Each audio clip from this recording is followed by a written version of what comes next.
What up, random rockers? Shazam! Fear of the Gods is what we're talking about. And I had some issues involving family. Well, not actual issues. I just had some obligations. So that's why this is late. On something else I was supposed to do and I forgot to do and blah blah blah blah blah. It's stuff like that. So, Fear of the Gods, sequel to Shazam.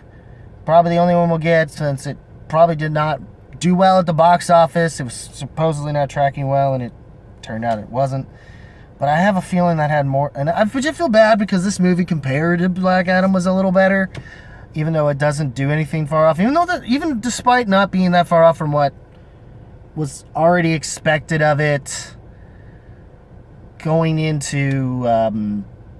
Coming off of Black Adam, yet alone also coming off of... Surprisingly, that movie did as well as it did, the first one. But, yeah. This one... And I liked the first one. I got what they were going for, and it's a message family. And that message family's still here. It does get convoluted from what's going on with that. But it's still a better written movie. Though I do hate that heavy spoilers had to... say something about this being essentially Thor Love and Thunder with a script, which even trying to compare it to that movie, I feel like doesn't really do this movie its own justice, actually.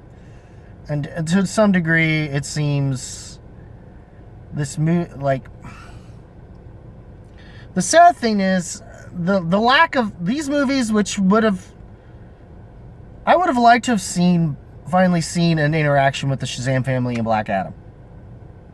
But we are never going to get that, given the circumstances of stuff. And they should have tried to, at the very least, it wouldn't have been all for naught if The Rock just got over his fucking ego and just, did some kind of record something involving this that could have at least meant something, that they at least tried, with like a post-cred or something. We didn't really get that, The best I could say, and we're not going to even see Black Adam, which is a shame. It's stupid to, at this point, to even bother. I get why people aren't going to bother as much as Shazam, because the whole Black Adam situation. Because for a lot of comic book fans, there's no Shazam without Black Adam, and it doesn't seem like we would get. And honestly, we had perfect casting. Honestly, with The Rock as Black Adam, and the movie in terms of what he was delivering in it was exactly right. It was just, I feel like he kind of, Rock must have gotten his own way a little bit with it. Even though I liked it for what it was, and I liked some of the ideas that they were doing in it, but I never returned to it as much as I would have liked. On the bright side, though, with this movie, I feel like this does a little bit better. And yeah, you could tell there's a little more of a sequelitis thing in terms of bigger budget. But I'm not going to agree with... I don't at all agree with John Jones on this one. I think it's a pretty solid movie. I think it's pretty solid. I don't think it's great by any means, but I still think it's... I don't know if at this point, I want to put it on par with the first a little bit. I might like it more, but I'm still not sure on that either, to be fair. But I will say, this whole thing deals with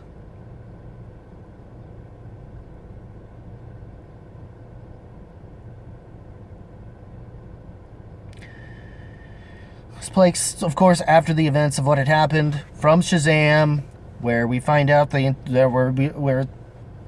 where the Shazamly, basically, and the rest of the Shazam family, or the Shazamly, as it's apparently put it, according to the plot thing here, is trying their best to, fix things, but it's, a bunch of kids, adult bodies with superpowers. Their minds are still technically the same, even though they should have the wisdom of Solomon. Which, that is the one lack thereof that's happening in this thing. And they make it seem like it's more the pure heart or pure purity of heart or something, not real actual wisdom.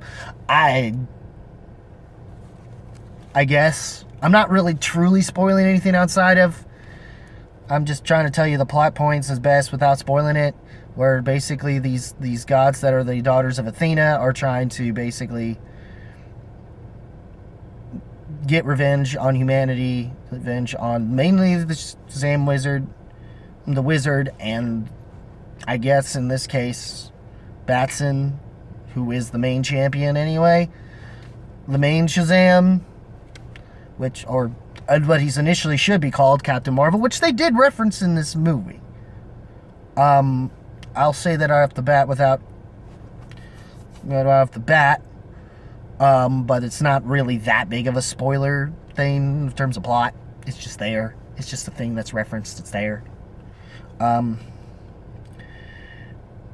Amongst a bunch of other, and they basically deal with all these things. There are some things they left out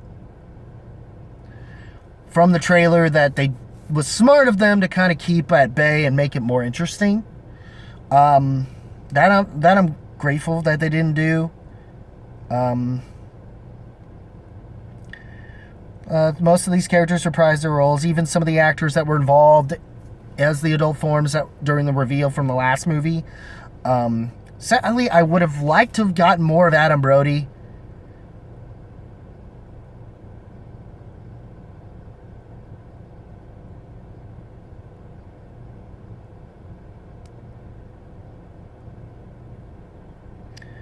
More of Freddy's adult form, Adam Brody's performances.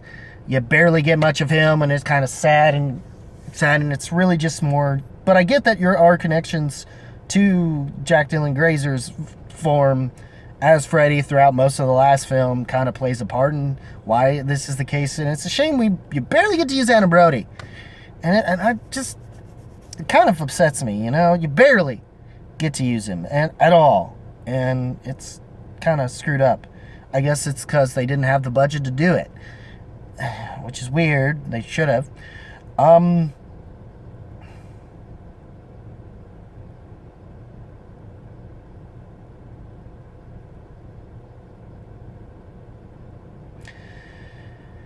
And the basic of the Shazam powers, literally the wisdom of Solomon, the strength of Hercules, the stamina of Atlas, the power of Zeus, the courage of Achilles,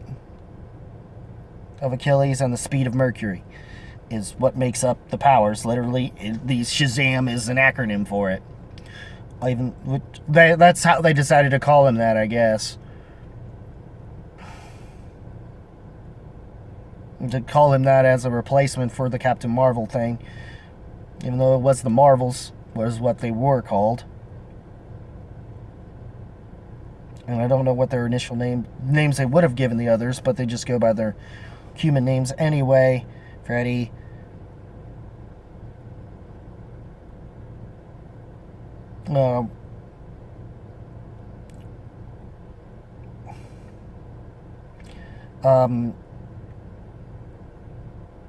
Russ Butler and Ian Shane reprised their roles. They're more kid and adult roles, I guess, as Eugene Choi,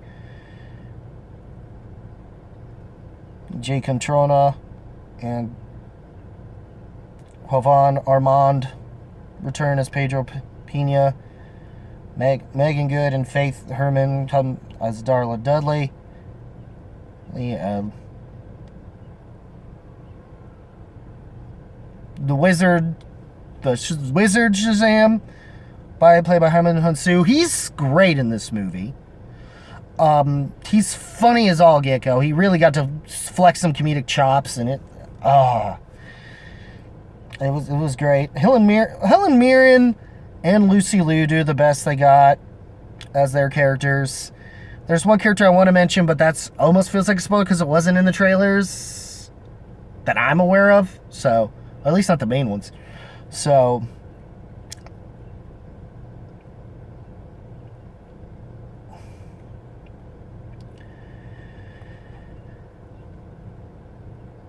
and plus they did start to reveal something they were really knew they were trying because they revealed something they shouldn't have, and I'll talk about that because that's spoiler for the ending, really. Some other characters come back that are from a certain particular TV series, or at least that's how they were introduced. So they may get reintroduced, possibly in Waller, chances are, especially since one of them is essentially married, literally married to the current guy running DC. Anyways, as far as I'm concerned, the overall thing about this movie is I did enjoy it. Given I'm gonna have to change up my the way I'm doing my hand signals that I'm doing for my ratings, my lowest is probably gonna be a then a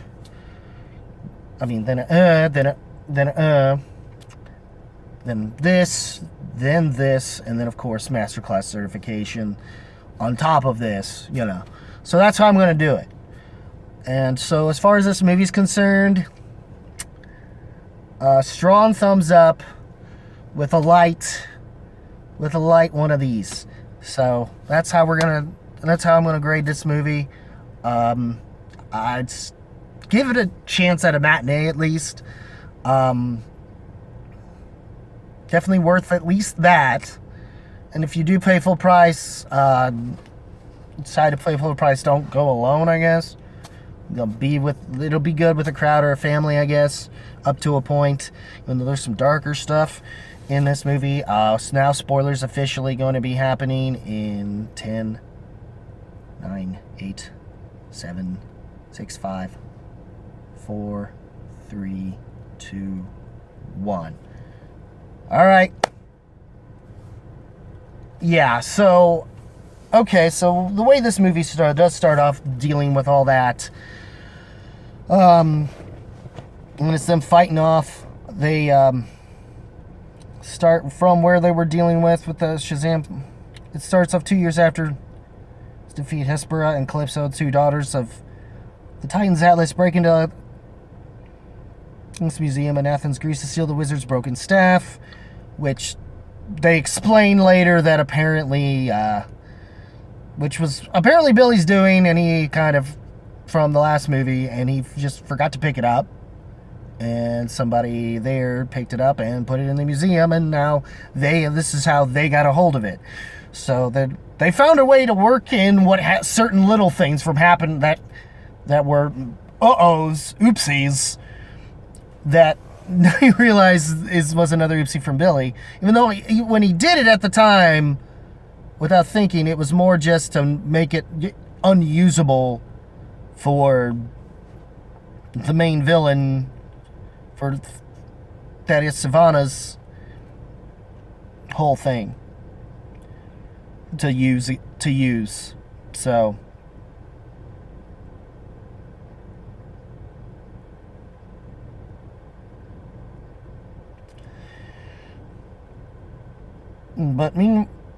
and somehow they activate the powers, and in turn they start causing more chaos. Or at least the sisters that we're known of, played by Lucy Liu and Helen Mirren.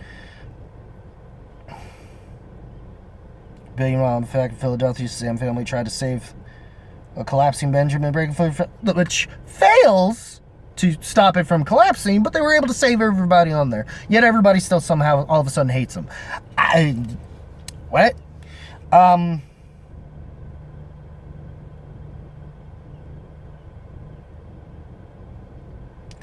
group is drifting apart, and after this, the group is drifting apart at home due to their growing up and having personal interests. Yes, Billy's worried about being kicked out of the Square's family after he turns 18 and ages out of the foster system in a dream. So then Billy is warned by the wizard, which was funny because it was supposed to could have possibly been a Wonder Woman coming, and it wound up being one of the funnier moments from Hyman in Sue. Though still bullied at school, not nearly as badly as the first. the bullies are still fuckheads, but they're just not as nearly as bad of fuckheads. And luckily, they fixed some issues from the last movie, and that's when the principal, I love the actor who plays his principal, especially if you remember the Drew Carey show, amongst some of his other little things he's done over the years. I forgot the actor's name, though, of the principal. Ugh, it's gonna bother me. Though, what happens to that guy? That was dark. And for a kid's film. But like the one Lucy Liu's character has this whisper thing where she can basically make them do whatever the fuck they want them to do, make zombies out of them, basically. And basically the principal winds up going off the cliff and off there, and you can hear the splat a bit. Like, he basically forces him into suicide. It's fucked up. It's fucked up. And Freddy's reaction is, I would do the same thing. Be like, why the fuck did you do that? Holy shit.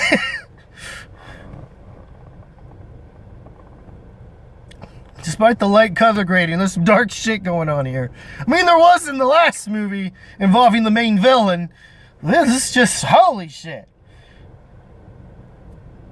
Hell, even the things that you think, some of the creatures on here are pretty dark. Especially the ones that you wouldn't think would be dark. More, and which winds up being a product placement that I didn't think of as a product placement, since it actually kind of weirdly tied in somehow. Or at least it was done better than being as blatantly obvious as what happened in Power Rangers. I'll tell you that. Movie, the recent Saban's Power Rangers movie, not the 30-year anniversary thing that just released a trailer, which I liked because I'm used to that era of the OG Mighty Morphin, but that has nothing to do with that. But anyways, you know, you could almost compare the Sam family in a way to Power Rangers, but with the message of family more than friendship.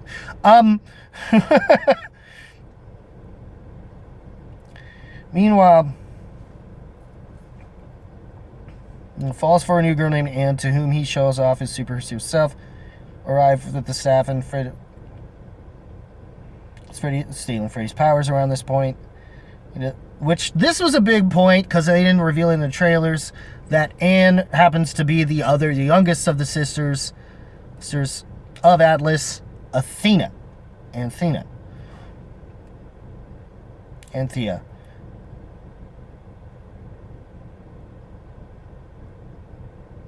Try to save Freddy, but the daughters kidnap him and place a dome around the city, trapping everyone inside. Freddy is in prison along with the wizards. Wizard in the God's realm, Hespera and Calypso revealed they went. Wizard killed their father. Meanwhile, the rest of the Shazamly enter the Rock of Eternity, where they encounter a sentient pen named Steve, which they used to draft a letter of Hespera's negotiation, which was funny as shit.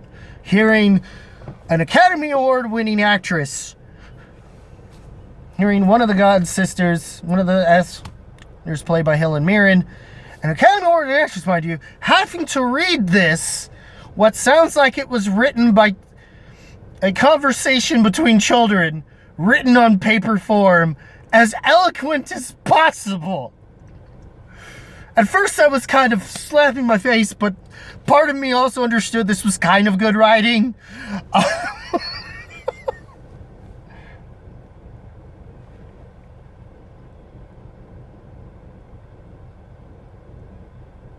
While the meeting is initially cordial, powers due to the fight, while Hespera is captured and returned to the Rock. So he breaks out and steals the golden apple, but which has the seeds of the Tree of Life, which is what they initially wanted to do to rebuild on their soil. But this is where the daughters of Atlas start to bicker and fight each other and have issues of their own. within their own family at this point, with Lucy Liu eventually deciding to basically kind of trade them and basically decide to plant the seed for the tree of life there on Earth. And losers escape the God's realm with of course Athena's more sympathetic because she's got a thing for Freddy, all this stuff. Would have liked to have seen Freddy a little, once again, more as Adam Brody, but for the brief times we did, it was kind of nice. Hell, it would have been funnier if he had the dream, was also sort of had his own little dreams about Wonder Woman, given the whole nod, would have made it more of a nod with Adam Brody and the OC, if you know what I'm saying. Anybody remember that Chris Monk episode? I'm just saying, it was a missed opportunity, but I'm fine with what you did for Freddy's character because it became more his arc than anything throughout this movie and his whole relationship with Athena. And yeah, that's a foster kid you don't want to fuck with, even though he's been fucked with so many times by bullies and shit. Like, it's a good thing he's more of a good guy, not a bad guy, because I would be scared of him as a villain.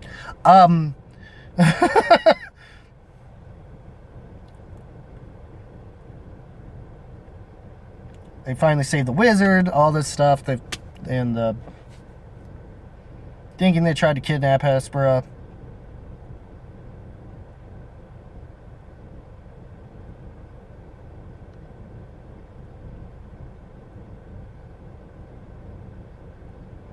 And of course, the other sister, Callisto, played by Lucy Liu, is just, and then it results in her planting the tree, which you see in the trailer. That's what the thing is. She's basically taking the apple and planting it in there, which has the seeds for the tree of life, and just planting it there, and it just absorbs most of the town and roots throughout most of the city, and just which at the Citizens Bank Park in Philly, and just take roots. And then all of a sudden these eggs and these creatures come out, all these monsters come out and basically wreak havoc. There's one particular one that they find a way to utilize, since most of the rest of the Shazam League winds up, which they do finally decide to say something to the parents, who turns out wound up bodying the house, even though for it to wind up getting destroyed. And then we get a nice little the spiel between the wizard and Billy, for him to finally, who's the only one who has powers left throughout this whole battle incident, and they're doing what they can, and the rest of this, and he's doing what they can to fend off this stuff so they can figure out what they need to do. Billy figures out that he can use the staff as a charged up battery ram and charge it up so much with his lightning powers that he can, and with the help of so they were able to and the Shazam basically use the unicorn, which they need Ambrose to do, and the closest thing to Ambrose is apparently Skittles. And of course, you're using that involving unicorns, which unicorns don't even look or more closer to the color of Charlie the unicorn, except instead of gray, it's black. I get more of a Black Beauty reference, but with a fucking unicorn heart. Out of the way they look, and they look terrifying-ish up until that point, and then they start to become adorable again, just like unicorns usually are. And then it just leads to the one girl who plays Darla, played by Megan Good, which Megan Good's fine. It's basically the one who has the thing for unicorns. And she basically gives them the Skittles and stuff, and they come charging at him with the unicorns. And of course, you can't not finish off your plagiarism with "Taste the rainbow, motherfucker." And it stops there, but we all wanted to hear the full phrase of "Taste the rainbow, motherfuckers." Which was honestly one of the best scenes in the movie, is somehow fucking... I loved it. Some people want to hate on it because shut up. Shut up. It was one of the best scenes in the movie. Shut up. It's funny as shit. chase the rainbow, motherfuckers. Oh, so funny. And Billy basically working with Hespera to basically shorten the dome to where the tree is, and trapping her in there, and him in there also. Him using the staff to basically charge up the battering ram to stop the tree of life, to destroy her, the tree, and the tree of life, and in the turn sacrificing himself, which does lead to him actually dying. And I was kind of like, okay, but I didn't think they were gonna leave him dead. With this being a kids movie, there was no fucking way. There's no fucking way. So. But they had the balls to do it, and I'm like, I give my girlfriend credit, and she was kind of crying on those moments. I'm like, I'll let you have this, even though I couldn't, because between everything I know in the movie sphere involving this whole thing with Gunn, whether or not Shazam is even going to be part of it anymore, because it was technically part of the DCU, or at least the portion that wasn't fully Snyderverse. I guess it would have had a chance to throw over, but because Black Adam's, the whole rock thing with Black Adam, less likely to happen, honestly, or at least for it to really work without having him in it. I'm like, I don't know how they would pull it. That's what sucks, because if not for the whole thing with Black Adam gone, and after he just kind of brought Cavill back, only for Cavill not to have anything to do with this new Superman movie. And this Superman movie apparently is going to wind up not only be written, but also being directed by Gunn. And somehow he now has attached with Superman, because more so because the date that they're releasing it is the day of his dad's birthday, and his dad's dead. So it just hit him harder, and so that's what's going on with the Superman thing. For the first of the official DCU of Gods and Monsters, Chapter 1, Gods and Monsters. So I don't know how Shazam's going to fit in, and whether or not they're going to be erased from what the Flash movie's going to do. So we'll see what's going to happen with that. I did like but they did have a MacGuffin, the Deus Ex Machina, that is Diana Prince. That's right, Wonder Woman. Gal Gadot's last appearance we'll ever see of her is in this movie. Probably. Possibly. I still don't know what Gunn's planning on doing with Wonder Woman. If he's even going to.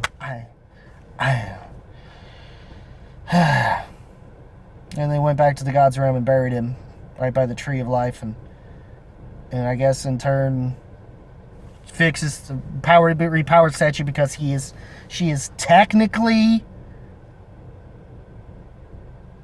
the daughter of Zeus, I think, or at least one of the gods that they take their powers from, so it works, I guess. I guess that was the day, and it somehow wound up bringing Billy back and all that stuff, and it wound up with an awkward, funny-ish exchange. Not nearly as funny as the dream sequence, but yeah. And of course, Athena lost her powers from Calypso, but wound up getting them back through this situation too. So now, I guess that means Athena and Freddy are a thing.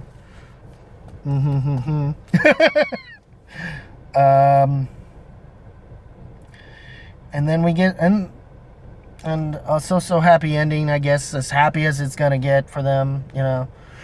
And then we get a mid-credit scene where he's basically at some abandoned gas station just messing with his powers and stuff. And Zachary Levi's playing a man, like the big play is Zachary Levi's playing a bit of a man-child ish thing, and the Billy Batson Asher Angel is way more mature than Zachary Levi's, which I get that character is supposed to have that childlike sense of wonder, sort of mentality still on top of these powers, and I get that's what Zachary Levi's still stuck there, but he could have had come off a little bit more mature to kind of match with Asher. Like they should have worked something out. It was a big complaint of the last movie, and it's kind of here too. But I don't mind it. It didn't bother me. I can understand the complaints of it, is what I'm saying, but I just didn't bother me as much. Nearly as much as, the lack of Adam Brody, to me, personally.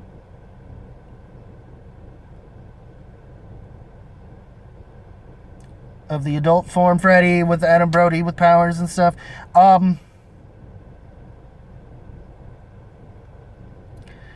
yeah, she was great. And then we get a scene that shows Emily Harcourt and Steve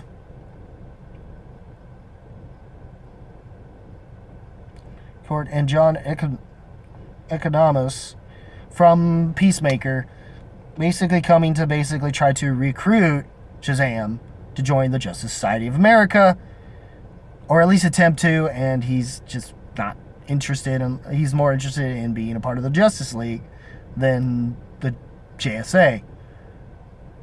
We'll see how that goes, if that even matters. Also, we get a post-credit scene that's at the very end that's kind of similar to the one scene from the one credit scene from the last movie, involving Savannah and Mr. Mind, and the caterpillar motherfucker, Mr. Mind, but apparently it becomes more of a weird gag instead this time, because they're playing nothing's changed. It's just 2 years later. He's still in prison, still waiting on this fucking caterpillar to fucking enact a plan. So it was sort of kind of pointless, but kind of supposed to be funny, I guess. I don't know. But I liked it, but I'm frustrated in whether or not this is going to matter moving forward. And I think that's why, and I think because of what happened with the Black Adam incident going into this, is why I think a lot of people weren't caring as much about this movie. But, I liked it for what it is. I liked the last movie. I liked this one, too. I'm still debating on whether or not I liked this one more, or if I like it less, or if I like it equally to the first Shazam. But Very Gods, I think, is not bad. I mean, better than most of Phase 4, at least. There's a charm still to it, I think. So, what did you guys think of this movie? That's my thoughts so far. Leave a comment below, let me know. As always, guys, keep it random, keep it real, keep it rocking. I'll see you in the next video. Take care, y'all. Shazam!